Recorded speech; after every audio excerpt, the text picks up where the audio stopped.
সবাইকে বলবো আইন মেনে কুরবানি করুন। আইনজীবীদের সঙ্গে বৈঠকে বললেন মাওলানা সিদ্দিকুল্লাহ।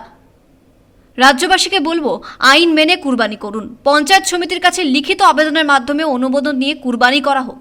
শুক্রবার রাজ্যের মুসলিম সমাজের উদ্দেশ্যে কথা জানিয়ে দেন রাজ্যের প্রাক্তন মন্ত্রী ও পশ্চিমবঙ্গ জামিয়াতে উলেমায়ে হিন্দের রাজ্য সভাপতি মাওলানা সিদ্দিকুল্লাহ চৌধুরী। এদিন রাজ্যের বর্তমান বিভিন্ন পরিস্থিতি নিয়ে বৈঠক করেন সিদ্দিকুল্লাহ চৌধুরী। কলকাতা হাইকোর্টের 20 জনের বেশি সিনিয়র ও জুনিয়র আইনজীবী উপস্থিত ছিলেন। এছাড়া উপস্থিত ছিলেন মুফতি আব্দুস সামাদ, জিল্লুর রহমান আরিফ প্রমুখ। রাজ্যের মুখ্যমন্ত্রী শুভেন্দু অধিকারীর উদ্দেশ্যে আবেদন জানিয়ে সিদ্দিকুল্লাহ চৌধুরী বলেন, কুরবানের দিন যাতে অশান্তি না হয় সেদিকে নজর দিতে হবে। মুসলিম সমাজে বছরে একদিনই ঈদ উল আজহার নামাজ হয়, কুরবানি হয়। কুরবানি ঈদ ভালোভাবে যাতে পালন হয় তার জন্য মুখ্যমন্ত্রীর কাছে অনুরোধ জানাচ্ছি। আমরা চাই বিভ্রান্তির শিকার হয়ে সমস্যা সৃষ্টি হোক, এটা আমরা চাই। শান্তির দিনে অশান্তি হোক। পুলিশকেও বলবো সারা বছরের দুটো ঈদ, এই দায়িত্ব আপনাদের। মানে আনন্দের দিনে নিরানন্দ যেন না, এটা তাদের কাছে অনুরোধ, আমাদের সিএম এর কাছে অনুরোধ। মানুষ আইনটি জানত।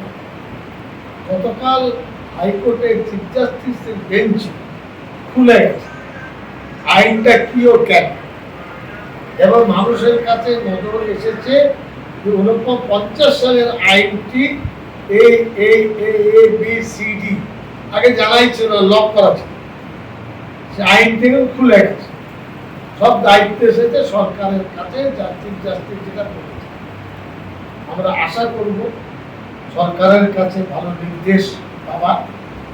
আশা করব শান্তিপূর্ণভাবে ঈদ যেন পালিত হয়। ইসলাম ধর্মাবলম্বী সাধারণ মানুষের উদ্দেশ্যে বলবো সংশ্লিষ্ট দফতরগুলিতে গিয়ে লিখিতভাবে অনুমতি চেয়ে নেবেন।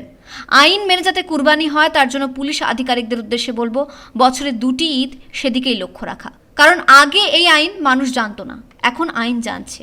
আমরা আশা করব শান্তিপূর্ণভাবেই যেন কুরবানি পালন করতে পারি।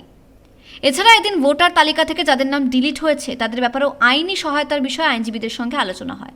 পাশাপাশি বন্দে মাতরম গান স্কুলের সঙ্গে সরকারি ও সরকার স্বীকৃত মাদ্রাসাগুলিতেও গাওয়ার নির্দেশ দিয়েছে রাজ্য সরকার। ইউনিফর্ম সিভিল কোড, মসজিদে আজান, অনুপ্রবেশ ইস্যু নিয়ে মানুষকে হয়রানি করা হচ্ছে। এই সমস্ত ইস্যু নিয়ে আইনজীবীদের সঙ্গে আলোচনা করা হয়েছে। আগামী 8ই জুন আদালত চালু হবে। তারপর থেকে এগুলি নিয়ে আইনজীবীরা সহায়তা প্রদান করবেন। এর জন্য কলকাতা হাইকোর্টের অ্যাডভোকেটদের নিয়ে আইনি সহায়তা অর্থাৎ লিগ্যাল সেল গঠন করছে পশ্চিমবঙ্গ জামিয়াতে উলেমায়ে হিন্দ। উল্লেখ্য, ঈদ উল আজহার অর্থাৎ কুরবানিতে শর্ত আরোপ করা হয়েছে। তাতে বলা হয়েছে পশু কুরবানি করতে হলে সার্টিফিকেট নিতে হবে পঞ্চায়েত সমিতি ও পুরসভার কাছ থেকে। পশু চিকিৎসকের কাছ থেকেও নিতে হবে পশুর বয়স সম্পর্কিত সার্টিফিকেট। 14 বছরের না হলে কোনো গবাদি পশুকে জবাই করা যাবে না। কিন্তু বহু এলাকাতেই পশু চিকিৎসক নেই। শর্ত না মানা হলে 1000 টাকা জরিমানা সহ 6 মাসের জেল হতে পারে। তবে আইনজীবীদের অনেকেই বলেন, যেভাবে আইন করা হয়েছে বর্তমানে সেই পরিকাঠামোই নেই। তাই এই আইন কার্যকর নিয়ে রাজ্য সরকারের বিবেচনা করা প্রয়োজন। একের পর এক হয়রানি করা হচ্ছে মুসলিম সম্প্রদায়কে। এই নিয়েও এদিন প্রশ্ন তোলেন উপস্থিত বিশিষ্ট আইনজীবীরা। আইনজীবীদেরও বক্তব্য, কুরবানিতে পশু জবাই সহ একাধিক ইস্যু সামনে এনে মুসলিমদের কষ্টের মধ্যে রাখার চেষ্টা চলছে। এতে শুধু মুসলিমরাই নন, অমুসলিমরাও আর্থিক ও সামাজিকভাবে ক্ষতিগ্রস্ত হচ্ছেন। তারা পশু বিক্রি করতে পারছেন না। পুরো বাংলায় ভয়ের পরিস্থিতি তৈরি করা হয়েছে। সিদ্দিকুল্লাহ চৌধুরী আরও বলেন, মুসলিম সমাজের সঙ্গে সংশ্লিষ্ট আরও অনেক বিষয় রয়েছে। আমরা শুক্রবারের বৈঠকে সেই সব বিষয়েও আইনজীবীদের সঙ্গে আলোচনা করেছি। এখন আদালতে ছুটি চলছে। 8ই জুন আদালত খোলার পর আমরা এইসব বিষয় নিয়ে প্রয়োজনে আদালতের দ্বারস্থ হব। এই বিষয়গুলির মধ্যে বন্দে মাতরম ইস্যুও থাকবে। ব্যুরো রিপোর্ট, পূবের কলম ডিজিটাল।